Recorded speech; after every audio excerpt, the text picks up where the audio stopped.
জীবনে যত বড় বিপদ আসুক, ডিপ্রেশনে যদি পড়ে যাও, কোনো সমস্যায় পড়ে যাও, মানে আর কোনো রাস্তাঘাট দেখতেছো না, এখন দেখতেছো দেয়ালে পিঠ থেকে গেছে, চারটা কাজ করবা, ইনশাল্লাহ তুমি ডিপ্রেশন থেকে বের হয়ে আসবা। সর্বপ্রথম কাজ হইলো 2 রাকাত নামাজ পড়ে ফেলবা। উজু করে 2 রাকাত নামাজ পড়ো। নামাজ পড়ে তুমি আল্লাহ তাআলার কাছে পরামর্শ চাইবে, আল্লাহ আমি তো এই সমস্যায় পড়ে গেছি, আমার তো হঠাৎ করে বাবা মারা গেছে, আমি তো এখন চোখে কিছু দেখতেছি না, আমি তো এই অন্যায়টা করে ফেলছি, আমি কি করব? আল্লাহ তাআলা তোমাকে পরামর্শ দিবে।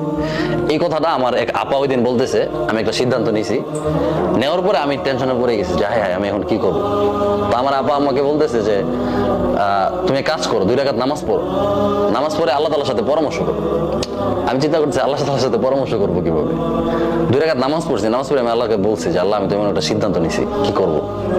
তখন দেখি আমার মাথায় নানান চিন্তা আসতেছে, বুদ্ধি আসতেছে, পজিটিভ, বুঝছো? ডিপ্রেশনে পড়ে গেলে প্রথম চেষ্টা করবা 2 রাকাত নামাজ পড়া। দ্বিতীয় যে কাজটা করবা, একা থাকবা।